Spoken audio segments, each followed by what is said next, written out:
Welcome to Starfleet Universe On Call. I am Paul Franz, owner of Franz Games. I'm an SLB Online, FedCom Online, and Starfleet Warlord. Just a minute how to join us. We have a talkcast every Thursday night starting at 9:30 p.m. Eastern Time. You can either call on the phone to dial 6055-620-444 to follow the directions, and the call ID is 17702. Or you can participate on the web. Just go to the TalkShoe website at www.talkshoe.com and search for call ID 17702 or SFU On Call or Starfleet Universe On Call. Or if you want the best online experience, yes, you want to go to twitch.tv, twitch.tv/SFU On Call, and you'll find us there. You'll be able to join the chat room and have a wonderful time. And of course, you need to contact me for any reason. My email address is sfuoncall@gmail.com. It's sfuoncall@gmail.com. Also, you want to, you can follow me on Twitter. You can follow me on the SFU On Call podcasting account or the Paul Franz, my personal account, or Franz Games, FRANZGAMES. There's no T in that, and that is my business account. And of course, I also have my two Blue Sky accounts. One is sfuoncall.bsky.social. The other one's franzgames.com. Obviously, the SFU On Call one is for the podcast. This is my podcasting account. I have not yet posted anything there, but I should start doing that shortly. So, quick news from this week, which is nothing really new from them. It's been relatively quiet on their side. I'm assuming that Gene is still proofreading the Orion Master Starship book. Now, the found online store for this week, we had the B10 Heavy Metal Stand. This is for those of you who happen to grab one of those, like the Klingon B10 miniatures. This is the old metal miniatures. We are really heavy. The old stands, the other stands that I talked about, I think it's probably last week. Those stands, they'll bend. Or I think it might have been 2 weeks ago now. Yeah, actually it was 2 weeks ago. But those regular stands for the metal ones will actually start to bend because of the miniature is so heavy. And the B10 metal stand is specifically designed for such a heavy miniature. So moving onward and forward, of course, the SFB Online tournaments. We had the 500 BPV tournament. Multi-games are still going on. Also, when it comes to the Sapphire Star 18 tournament, they still have yet to play that. Hopefully Metal Dog and Bill Schiller will get going on that. When it comes to online client stuff, not much happening this week when it comes to that. Hoping to move forward in that regard. When it comes to Starfleet Warlord, I had to restart Die Hard 57, and that's going to be, I allow people to redo their builds, redo their sector specials. Basically, I screwed up at a critical point in the game, not realizing that was a critical point in the game, and more importantly, what happens, I missed running a person's turn. And because of that, it's not going to happen. Now, given that I could not start it this weekend, I said, okay, I can start it next week because this weekend I'm way too busy doing other things. And when it comes to the library, there's not much going on there. It's relatively quiet. And so with that is the news for this week. And it's me, yes, I'm Poppers, and welcoming you to Starfleet Universe On Call. And tonight, we've got Doug. Say hi, Doug. Hi, Doug. And of course, you have the best part of the whole podcast. Come on. You're all looking for me, right? Right? Am I wrong? Am I wrong? Well, I might be wrong, but I don't know that. But anyhow, let me actually check something. Because I don't know if I'm doing. Okay, I am. Okay.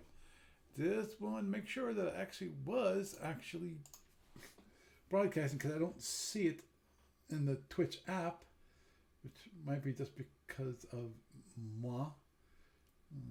Okay. Da-da-da.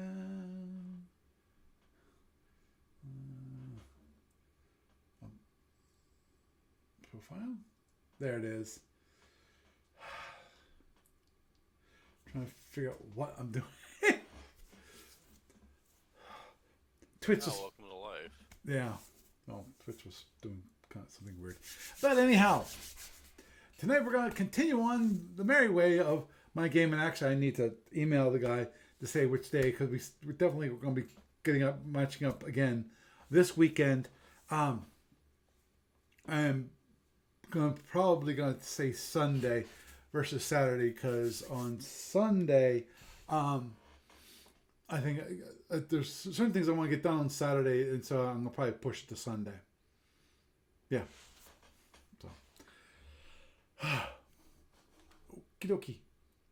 So, let me bring that up. I'm going to go over here. Where we left out our Intrepid. Okay, let me just make sure about one thing. That's what I thought. Delete that one. I got some screenshots which I have, which are just, they're junk. So, this one, and this is, oops, that's an old one, I think. Right. I want to get things the proper order. Excuse me, because that's that. Good. Okay, so you left the Intrepid. Impulse 4.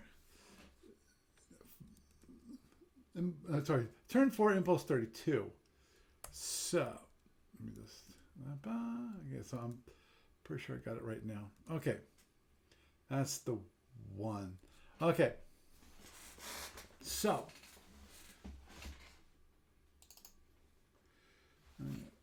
Bring up that so y'all can see it, which is basically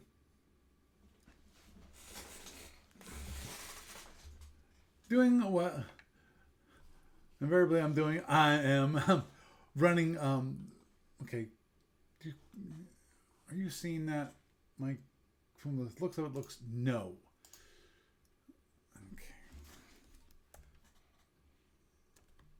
Yeah, you're not seeing it. Oh, I bet you. I'm a dummy head. Don't mind me. Okay. Mind me later. Okay, there.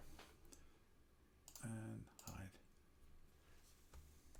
That's the one I wanted to show. Because actually, on this screenshot, I'm actually on Impulse 511. Basically, in my normal hi-ho silver way, he's chasing me. I know you can't quite see it because it's behind this the game control window, but actually no, here you can see it right here. They're right here, and they're currently they're at range 16 through 18 because of the way I'm grouped, because I've been turning and turning and turning. So I'm running away towards the upper left-hand corner of the map. And of course, right now I'm in like hex 5316. So I've got plenty of room to run west. Not so much north. I'm running out of room north to a certain degree. So. And this one is, don't mind me. Okay, that's 611. Okay, I keep doing that all the way. This is the one, right? Yeah. To the end of the turn. At the end of the turn, actually, what I do is I took me a little bit of time, obviously, but I turned around, so I'm heading directly south. This is on column 45. So it took me a little bit of time, but I got turned around. We're still, 16 and 17 on the distance from him. Now, I'm trying to remember this.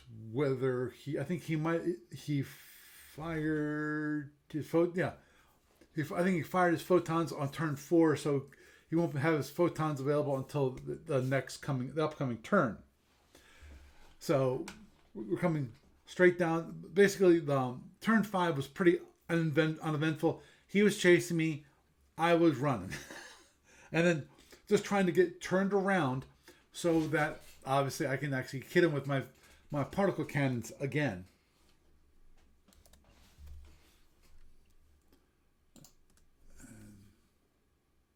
Right. This is what? Right. Okay. This is a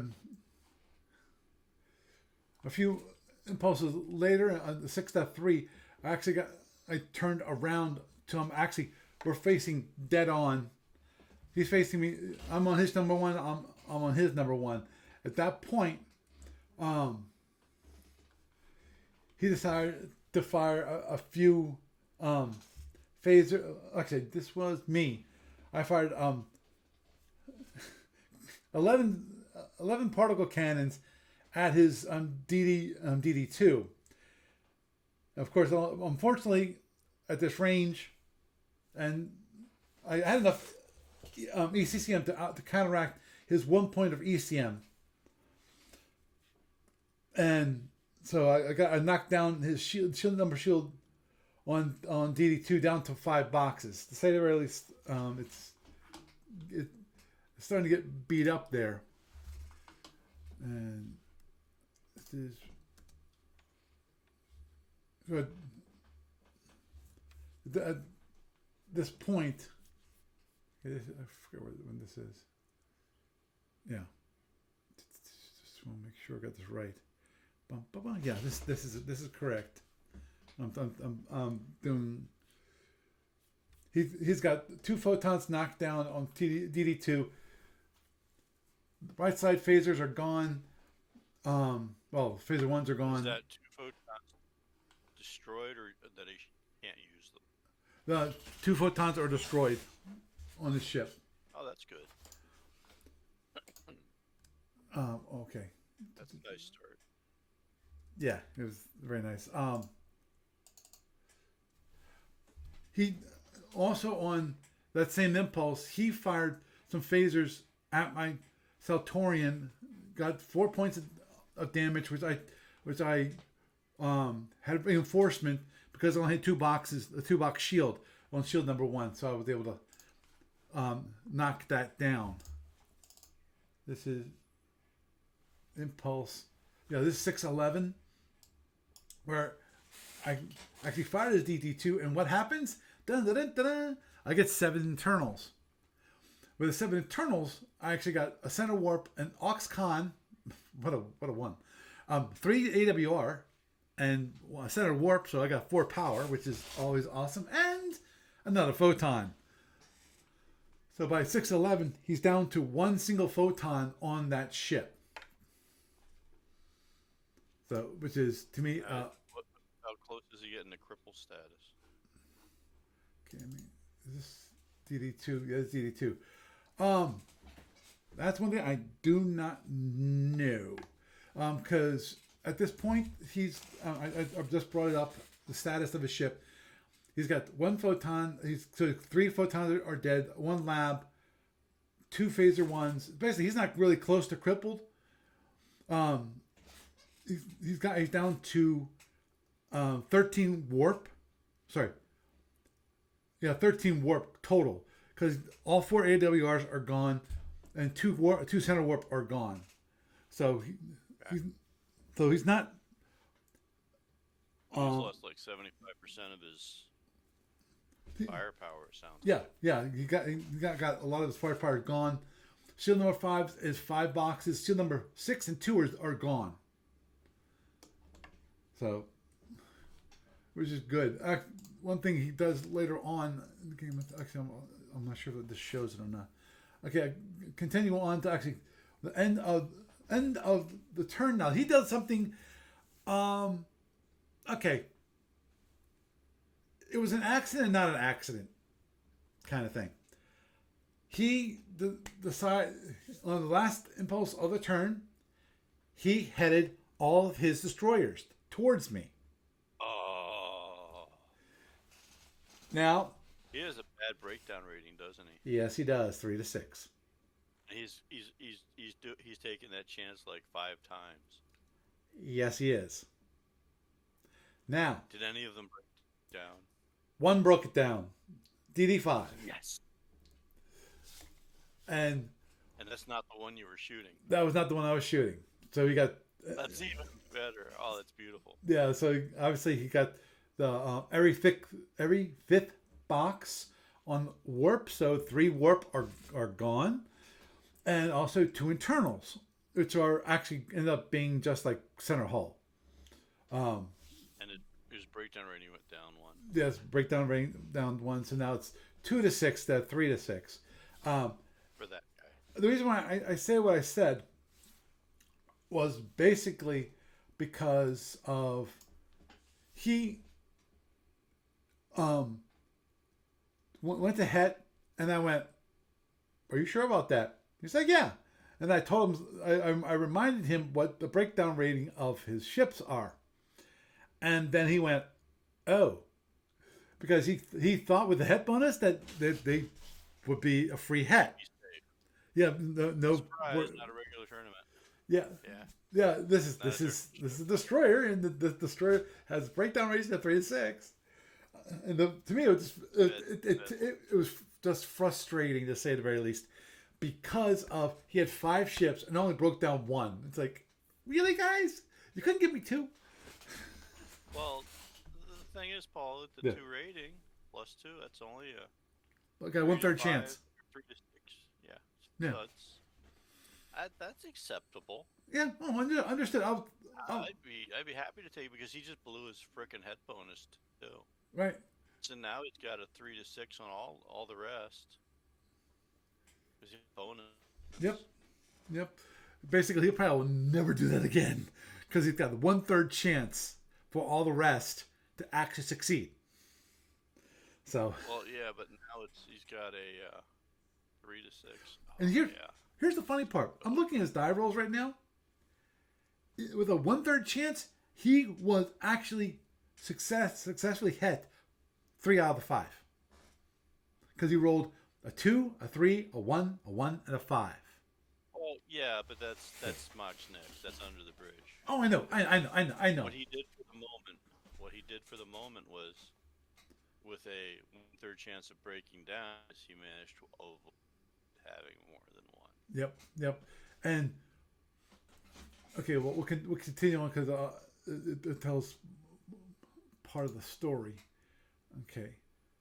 Now, But that's interesting. yeah. Oh, yeah. Here's my number one. He's really beating up on my number 1 heavy cruiser. The point, he's got internal. He's got warp damage. He's got he knocked down my shield number 6. Early on, I've got a couple forward hull damage. On my left side, phasers are gone. Actually, my left side phaser 3s are gone. This is early on still. Moving on to the first impulse. The first thing I do, because we're so close, is that there's 2 things I did for the beginning of turn 7. Number 1, I went speed 0 because I figured there's no way I'm gonna be able to get turned around. He also went speed 0. Big surprise. And he went speed 0 because DD5, who broke down, can't move for the first 16 impulses of the turn. So he's circling the wagons. Right. So he's just Okay. he just kept them all in the same hex. Now, the first thing I did was actually because we are only, within range 13. That means he's got a 1 to 4 to hit on proc photons.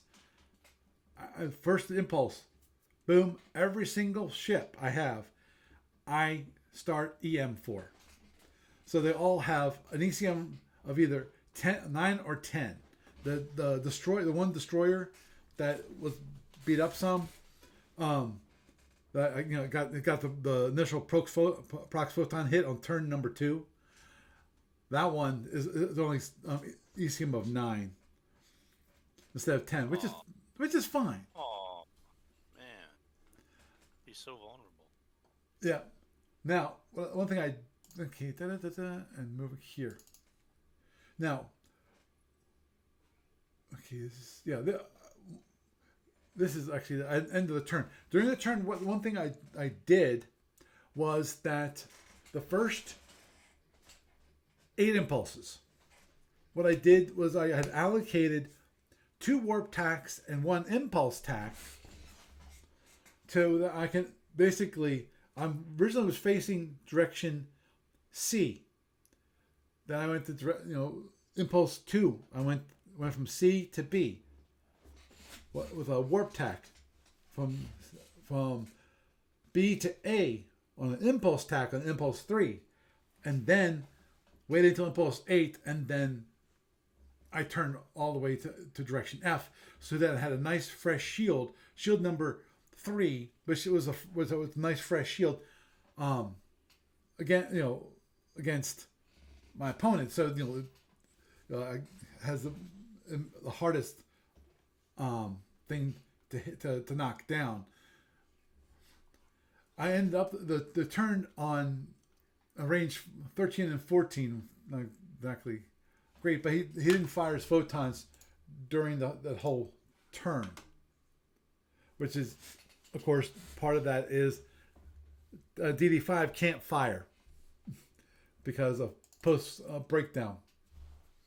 Going into this is where I'm gonna hear it from Doug. Rightly so. What happened on impulse on turn 8? Turn 8, I went,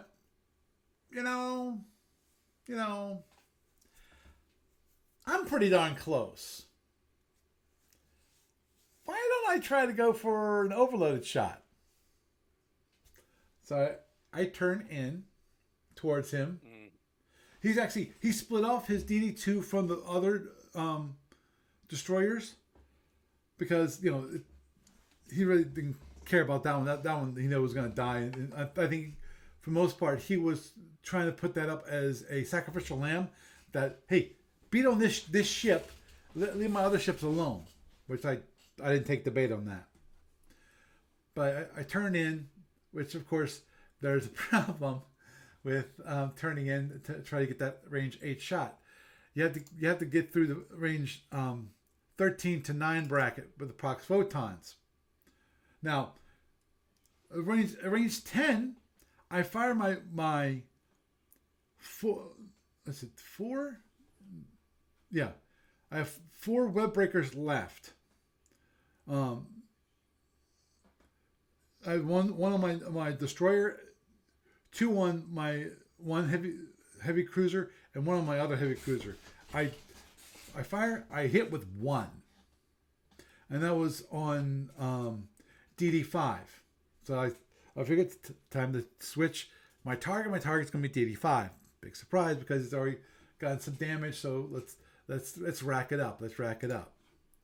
Now the problem is he fired on me and he got 48 damage on shield number 2, which only has 22 strength, so it's a pretty good shield at that point. But 48 points of damage, 4 points of reinforcement, so I got 22 internals onto my heavy cruiser number 1. Say at least. Okay, that's my destroyer.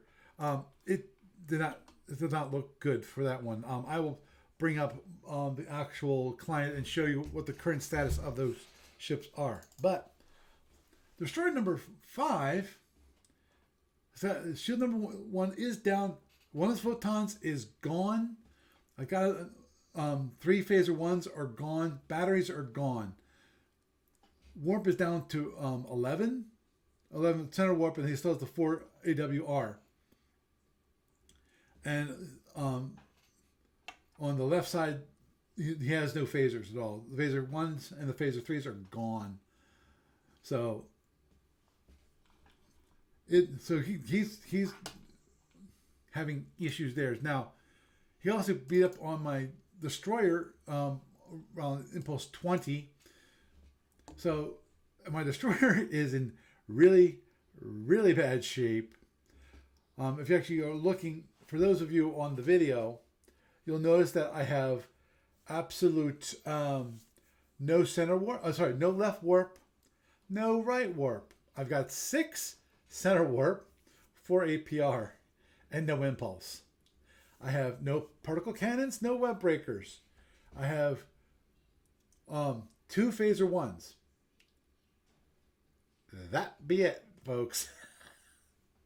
So at very least, it's not looking good for that poor destroyer. Okay, let me. Yeah. Is he close enough that he could do a kamikaze run Well, after launching a couple shuttles?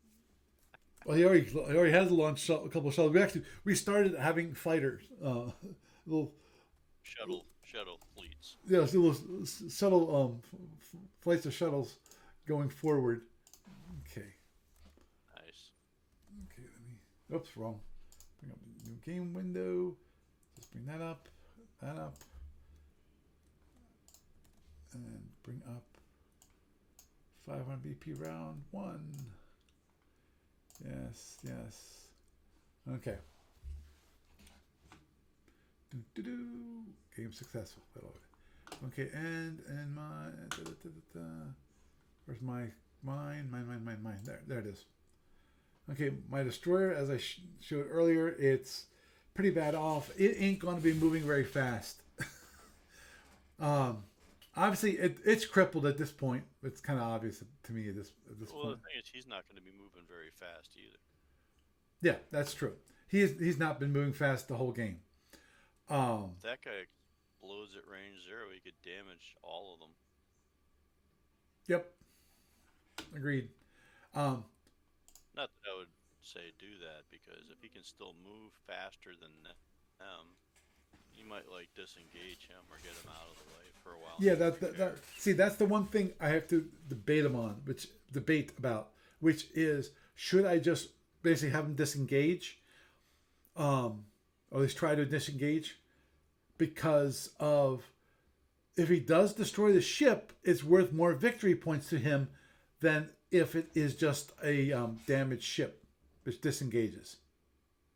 My big question is, he's probably gonna try to kill it. So, if you're gonna do that, just point them straight away from them towards your disengagement. Mm-hmm. Reinforce your shield as much as you can, having everything ECM max, and Yeah. but also with trying to get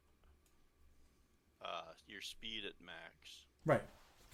Right. Just to negate the possibility of the phaser ones coming into play. Mm-hmm. Yeah. Its max speed is gonna be speed 12. But you can expect that one to be a sponge, a photon sponge in 2 turns. Possibly. My guess is he's gonna ignore the destroyer myself. You could be right, but on the other hand, if it's worth more victory points and he thinks he can blow it up, or Yeah. He'd rather fire on disengaging. Yeah, he'd rather fire on my heavy cruiser, which is pretty beat up at this moment in time. It's Well, he's got his choices to make too. So right, yeah. right. Okay, let me see. That's 2. If Yeah, you think he'll ignore it, you could reinforce the shield, run it into point blank range, use your tractors to break up his formation. that's true. You know, and be a pain in the butt by pumping a bunch of phasers and all your remaining weapons into one boats. That's true. That is the one benefit of running it right towards his fleet is basically giving him a choice of either let it come in. It doesn't have many weapons, but it can bring them into close range. And try to avoid that, because I'm going to be fast as he's going. Because I don't think he's going to go I don't think he's going to go above speed 12. Yeah, don't count on it, because he could make a similar thought and try to get his cripple guy away and just write it off as something he's not going to use. Mm-hmm. Understood. Yeah, the problem is my heavy cruiser number one lost what 6 phaser ones of the 8 phaser ones it has. Lost 2 of the 4 particle cannons, 1 of the 2 web breakers. It's down to, let me see, total of, okay, we got Is anything 6. have in danger of exploding? This one? Him. Is any of his ships in danger of exploding? No. Because the big thing that's keeping him from doing that is his center warp. That's what at the moment. That's what kept him going. Okay. Because I go here, mounted charts, weapons. Oh, sorry, wrong one. I didn't want to bring up weapons, idiot. What I wanted to do is bring up the miscellaneous, because on this one I have damage allocation chart. See, center warp is, to get it, you have to get through. To get the center warp, you have to get through all the hull and all the battery. Yeah, he's got a nice set of armor in front of it for the most part. Right, and it only hit on a 7. Small ships. Yeah, it's hit on 7. If you're focusing fire on them, it's not going to take that much to get through. Right. On a given ship. Right. So the problem with the heavy cruiser is that basically the front shields are gone. I got 2 boxes on shield number 1, which that's the one I repaired. To have two boxes. Or earlier in the. You can run away and repair stuff too. Yeah, I can. Let me see. I should be able to. Did you get your shot in? What's that? Did you get your second shot with particle cannons in? No, not for that. Not for the last one, because I didn't overload. So I used all. I didn't. After I fired overloads, I turned away. So I had no opportunity to actually do a second fire shot. Now I did do one. I forget what turn. I did do one turn where I did fire twice. I was able to actually fire twice on him.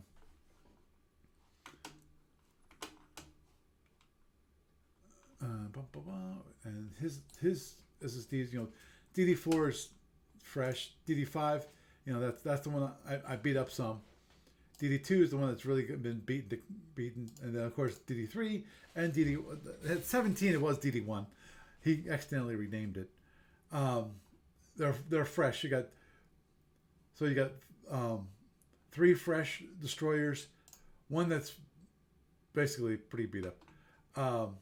It still has a photon and still has plenty of warp to fire that photon, because it only has 1 photon. That's DD2. And DD5, it's got only 3 photons, but the fortunate part is that a lot of his phasers are gone. But that is the issue. That's what happened with my heavy cruiser, which is at one point he actually fired quite a few phasers at range 8. So let me see if we can find P1. Oh, fine. All right, this was mine. That was his.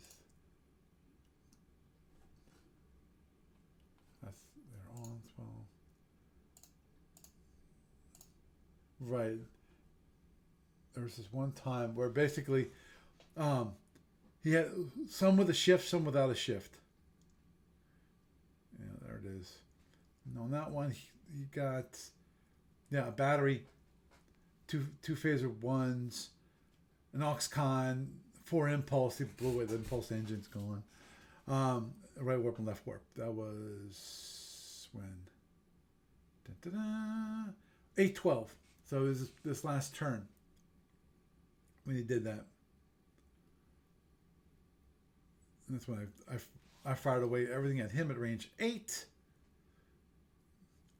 I did a good number. A number. He got, that's 11 internals. That's when I got the 14 internals on his DD5. I just had a thought. Yes. I just had an important thought for you. What's that? Okay, you know how you got the SSDs where you have the numbers now Uh huh. instead of the boxes? Mm-hmm. How about setting a color code that shows the percentage so it's easier to visualize? Mm-hmm. That's good and For each bad. block. Because at the moment, the box does show kind of a percentage of how many boxes are left. It's because in the case of, let's say, the left warp, it's down to 4, but you can see by looking at the box that it started with 8. Now, and the one thing I have a problem with. Are you saying instead of giving the number of boxes available, just give the percentage of boxes? Well, you could do both. I mean, you could have a color shading where it's like a fill up, Mm-hmm. like thing loading or whatever, except it just shows how much has been knocked off. Because it's just a visual thing, and it's like it helps with conceptualization. Mm-hmm. Because looking at the picture, the numbers are kind of small, and it doesn't all click easily. But if you had all the boxes where they're all dotted in or colored in, it's easy to see and add a snapshot. You know what I'm saying? Understood. It's also much more visually appealing to see like El Torin with like a whole bunch of like filled in boxes versus, it looks the same basically, except you can't quite see what the numbers are to assess what the damage is. Or the whatever the ship is. Yeah. But are you suggesting changing the representation of the boxes currently? Instead of having a Yeah, number actually. show the number of boxes? No, no, Okay. no. Okay. Okay, here's the thing. Traditional SSD that Steve Cole's not letting you use right now, Correct. okay, had all those boxes. Mm-hmm. And you can see all the boxes. Mm-hmm. And what you've got now is one big box with a number in it. Right. Okay. And that one big box with the number looks the same. Right. The number could be 1 or 20, and it literally, it doesn't look like the ship is damaged, even though you and I know it's damaged. Right. But from a visual representation, it looks the same as if it's an undamaged ship. Oh, understood. But if you have one that has the traditional, all these little boxes all over the SSD, and the boxes are filled in with X's or they're filled in with a color, then you can see how much damage is on the thing at a glance without having to read the little numbers, Right. the tiny little numbers. Mm-hmm. Okay, that's what I'm saying. But Right. what you could do is you outline each of those boxes more so they stand out. Like instead of like a 0.5 line, you have like a 0.1 or a 0.2. so that the box itself is much more visible. And then the interior of the box you could fill with color.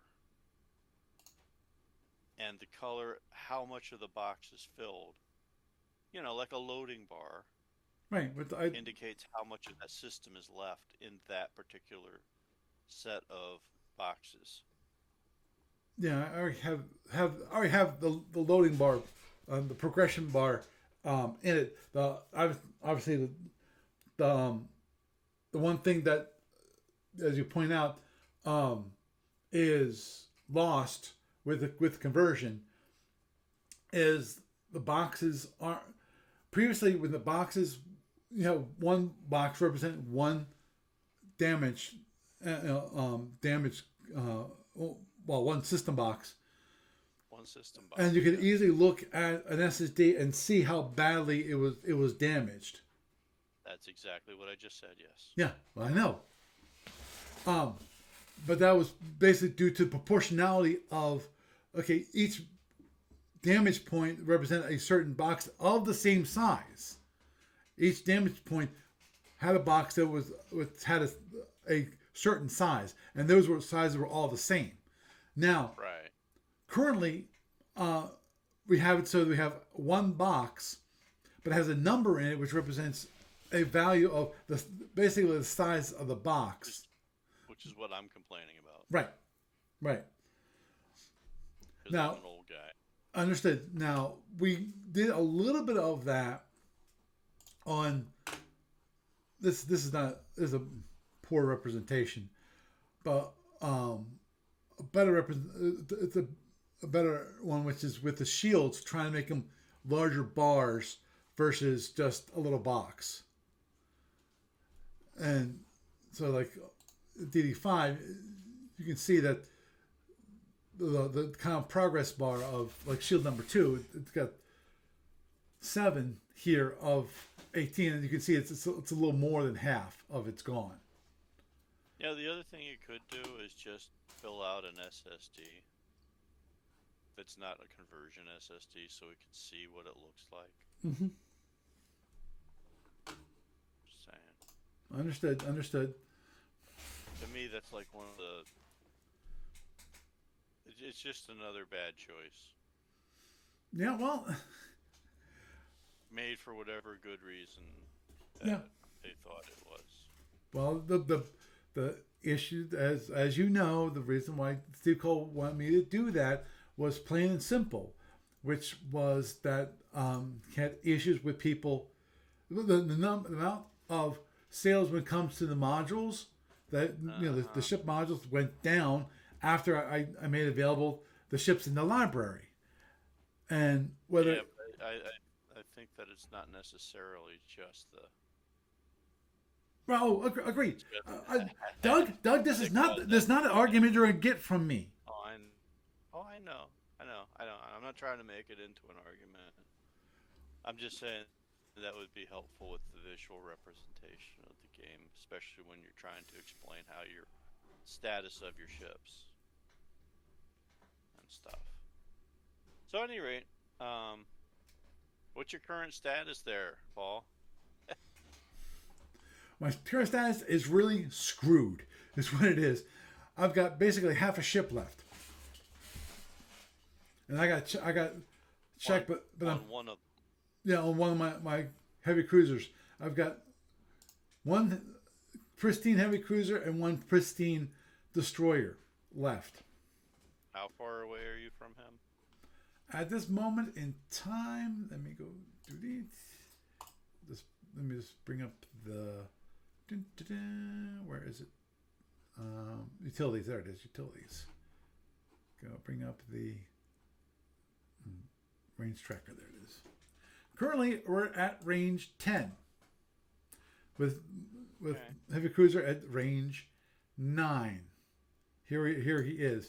Now, this is at the end of turn 8.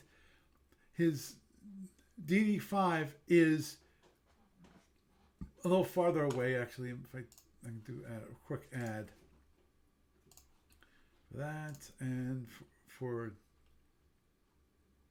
DD5.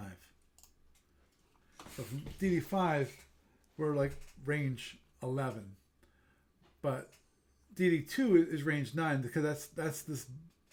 DD2 is at the lead position at range 9. Now DD17, the first one. There's this group of 3 right here, which is the undamaged ones.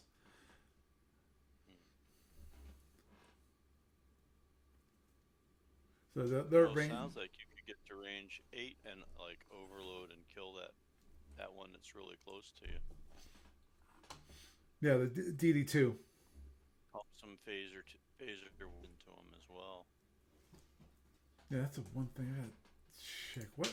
Okay, close that. I mean, if you lost a bunch of heavy weapons on that one cruiser, you could run that one away to repair some weapons, Mm-hmm. have all that extra power for, you know, damage sponge time. Yep. Actually, that's one thing I have to look up. I have to look up the amount of how much it costs to repair a PC. I know it's not crazy like a Hellbore, which is like 30 points. But No, it's a fairly light weapon as far as damage goes, but it does it every turn, so. yeah.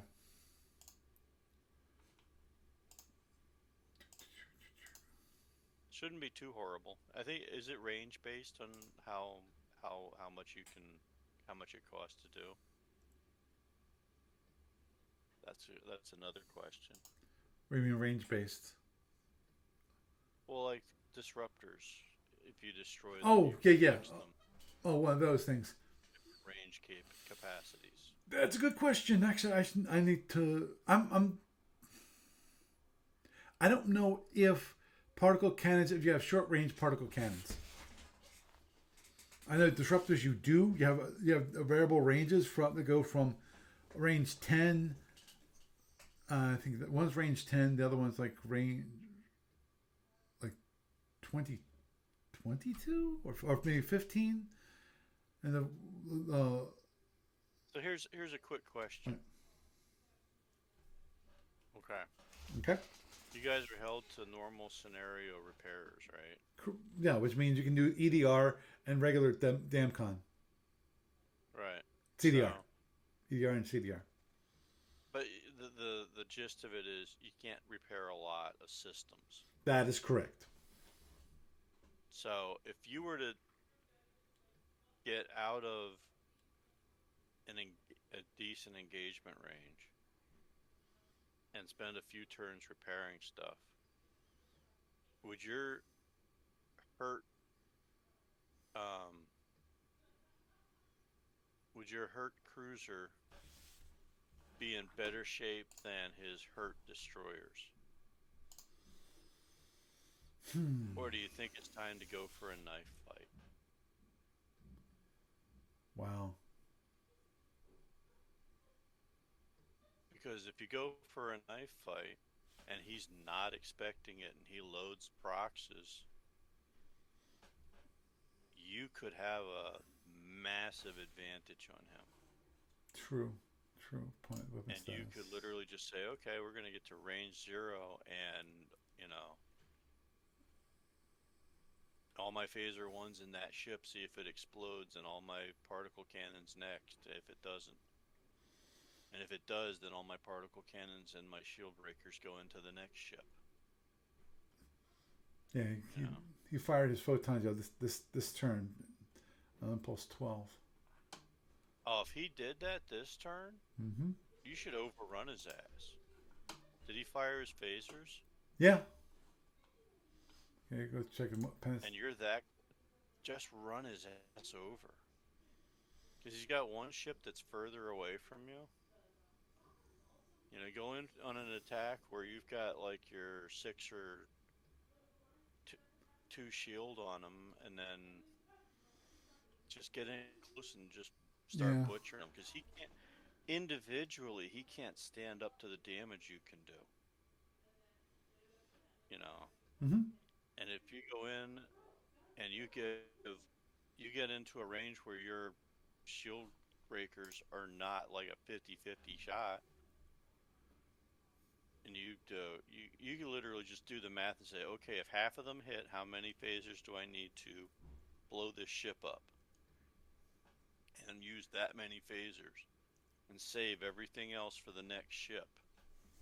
And blow up or absolutely cripple one of his ships, and then blow up or cripple another ship, and then turn away and get back out of range 8 before he can decide to load up overloads instead of proxies on the next turn after that. Mm-hmm. Or if you get in there and you blow away one of his ships and you cripple another one, and you have enough weapons that you could Mitsia another ship, do it. Maybe he'll concede. Maybe he'll run away. Mm-hmm. Maybe he'll explode. That'd be or good. maybe he'll have enough photons to blow up all of your ships. I don't know. I think that's, without using a het, closing on him. Oh, that should be his enough. And Yeah. closing on him with overloaded stuff is the thing to do right now. Mm-hmm.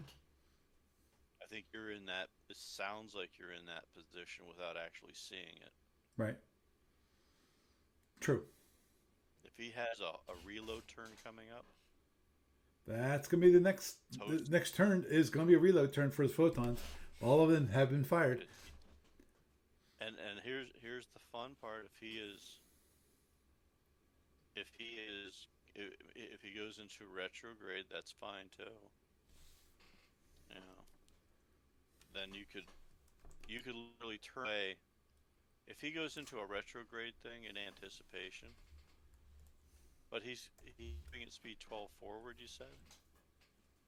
Speed 14, something like that. Yeah, the fastest he's gone is like speed 12. But he's not in retrograde. No, he's not done a retrograde yet. He pointed at you. Yes. He pointed at you. Yes. My God, yes. Please just turn and you could use some mid-turn speed changes real quick. Get within range 8. Push ships to hell. You know. Mm-hmm. And that is my advice for you. Okay. Just overrun him if you can. And if you can't, that's okay. Get an oblique attack, blow him away, and try to get out to range 9 so that he's got a bad, hard decision. If you cripple another of his ships by clipping range 8 and getting a second shot in, Mm-hmm. or you blow up one of his ships doing that, okay. If you end a turn with 1 or 2 of his ships blown up and or crippled, then he's done. I mean, even if he overloads on 2 of them, he's got to really jackpot it to kill one of your ships. If he's got his 1 ship far away, 4 ships close to you, and you can cripple or destroy 2 of those 4 ships, do it, because you'll be able to bring a whole bunch of firepower to bear on Impulse 1 of that next turn. Mm-hmm. I think it's time to get super aggressive, but not stupid aggressive. Because you don't want to het. That is true. With your het ratings. No. You know, even though I've seen you do it and win a game by multiple doing it with a win pig. Yep. You know, 3 times in one game, one tournament. I will never let you forget that. I know you won't. Yeah, but breakdown's 4-6. You know, yeah, exactly. No, my luck, I roll all 6s. Yeah, but even 1 is devastating for you. Right. Oh, agreed. The number of ships I've got, yeah. So, so that's my 2 cents on it. I think you're actually in a better position than you think you are. And like I've said it before, sometimes you have to really look at it from his position more than yours. Hmm. You know, and what's his decisions to do? Because if you're clipping range 9 on one of his ships right now, you're at the end of the turn. Um, he's got a reload turn. When that reload turn is done, is he going to have all of his ships in overload range? Or is he going to have like one ship blown up because you managed to clip range 8 on it? And then he's got 3 remaining. Well, of the 3 of those, what's he going to do with his 12 photons? Because if you turn in at him and you get, and let's say, here's a hypothetical for you. You turn in at him at that ship you're at range 9 at, and just using some speed changes to negate using a hit, you manage to get range 8, and you pump all your remaining shield breakers into that ship, followed by as many phaser ones as you think as it'll take to blow that ship up, and maybe a few particle cannons, and you blow that ship up, he's got 3 ships left. That's 12 photons. You've got whatever remaining weapons you have to pump into another individual random ship of those 3 ships. You pump them into that one ship. You're probably going to drop his shield. Hopefully you'll drop his shield. And do a few internals. Maybe you'll get a photon, maybe you won't. But if you can clip it out, if you can turn away then and get out to range 9 again, Mm-hmm. what's he going to do? Is he going to load photons as proxies when you could turn back? Or is he going to load them as overloads thinking that you're going to try and overrun them again? True. Or is he going to turn away and disengage? Well, given that currently I'm facing away from him, I would think that for next turn, because the thing is, when it comes to proximity photons, you have to do it from the beginning. No, you don't. You know? No, you load as standards, and on the second turn of arming, you choose. Oh, okay. And here's the fun part: he can spend another turn changing them back, but he has to wait to the next turn to change them back. I don't think that's quite the case. They're kind of flexible, Okay, but the problem is you're stuck with them for a turn once they're armed. Okay.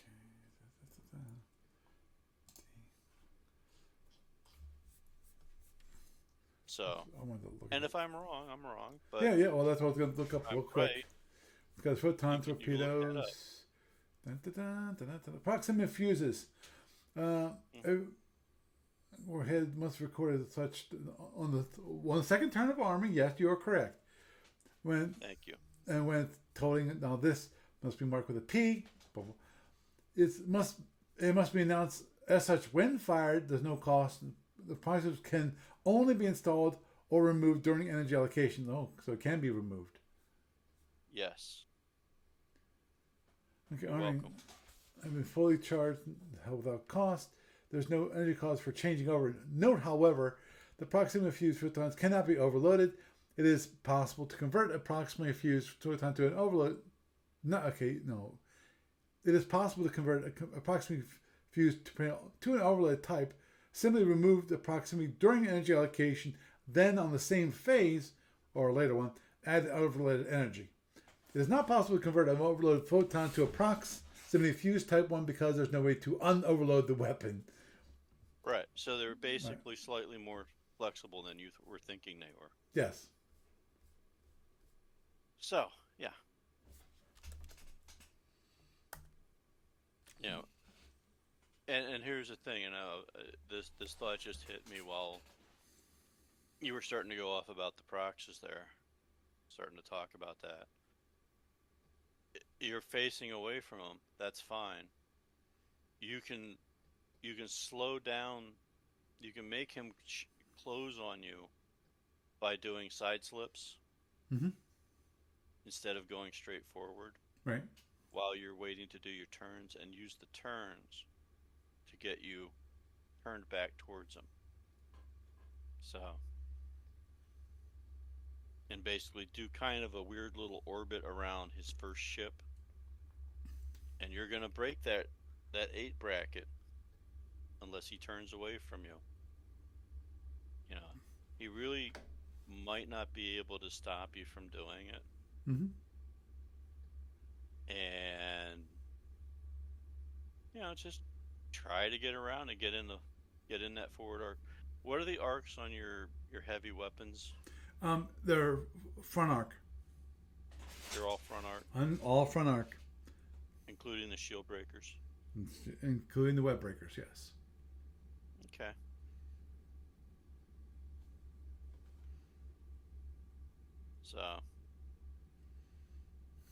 So that's kind of my 2 cents. The problem is if you star castle, he could just turn. He Right. can avoid getting into overload range, and then you give him the initiative. Mm-hmm. If you try to hit, then you run a worse risk than he does because you have fewer ships and the same horrible kind of breakdown rating, so any loss is catastrophic to you. Yeah, I say just turn back at him Mm-hmm. and try to overrun his formation. And even if you can't overrun his formation, if you can still get into the range 8 bracket, and you can get into forward arc, even if it's impulse 30 tow, do it. You know, because he's probably banking on you trying to run and play a ranged game. Right. Yeah. I agree there. And if that's what he's banking on, and it's like, what are the arcs on your phaser ones?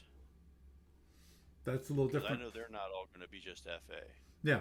Um, FA plus L, FA plus R, and then we got some left side and right side phasers. Okay. So if you were to side slip once, forward side slip, and he just goes forward and he doesn't match that, you could actually close the range to range 8, turn, and have a whole bunch of phaser ones on him at range 8. That's true. And if he's got a down shield towards you or a weakened shield towards you, you could maybe Mitsuya that ship. Or you can wait until towards the end of the turn. The thing with overloading your particle cannons is, what does he do in reaction to you slowing down and trying to turn back at him? You know, Mm-hmm. do you think you'll be able to get into a forward arc firing solution and still be able to have a second shot within that turn? That's going to be the big critical part about your energy allocation. Yeah. Very true. So I think it's worth it to do it like that, and possibly consider taking your guy that lost most of his weapons, separating him from your main fleet to go repair his stuff. Because if he wants to keep going after that ship, but that ship goes forward instead of side slipping, Mm-hmm. then you can use that ship to bait his other ships into coming after you. Gotta hope he's not listening to this. But you see what I'm saying? That is a possibility for you. True. True. And if you have a, you have a, do you, how many shuttles do you have on the board? Currently, I've got. Out in space. Yeah, give me a sec. Um, I've got 6. Are they in a stack together? Very close. They're two on, 2 in each hex at the moment, and they're all within 1 hex of each other. So they're like a group of the 3 hexes together, and they're 2 hexes from a group of 4 Federation shuttles. Oh man, you should just dogfight those guys. Go kill all of his shuttles with your shuttles. Yeah. And you can use that as a stack that you can run towards later. Mm-hmm. Have you dropped any T-bombs yet? No, that's one thing I've been thinking about a little bit, and tough part obviously is. Here's a thought. Here's a thought for you. If you think he's going to pursue you, and I think he is, you get a couple of them out now. Mm-hmm. Don't be stingy with them. You can drop one. Just start peppering them out. One here, one there. Side slip to, and this is just a hypothetical. Mm-hmm. Let's say you're pointed away from him. He's at you at range 8 or 9, and you think he's going to pursue you at 9 and 12 for his ships. You drop a T-bomb, side slip to your right, keep side slipping to your right, drop another T-bomb, side slip to your right, side slip to your right, and so forth. And then to close the range, in addition to the side slipping, turn to your left. Okay. And then side slip away from him continuously until you can turn to your left again. And you can have a couple of T-bombs spread out where if he continues to pursue, he's going to have to go around them Mm-hmm. or through them. And if you drop them off every 2 hexes, or say 4 hexes of them, then you're going to be able to use those to find out what shields he's reinforced, or force him to turn away, or force him to go through them. And if he turns away either way, that breaks up his plan. If he goes through them, because it's only 1 T-bomb, then he's going to take damage on his shields. Right. Which is going to benefit you in the long run. Oh yeah, I at the moment I doubt that he would want to actually overrun a T-bomb just for the plain simple fact that he's only got 20-point shields, so that's half his shield. So that's a major annoyance for him. And if he does, what it'll force him to do is it'll force him to, say, side slip into them or turn into them in a way where he's taking the damage on a shield that's not facing you. It all benefits you in the long run. And if they're out there on the map later on, you can, orbit them to force a problem for him.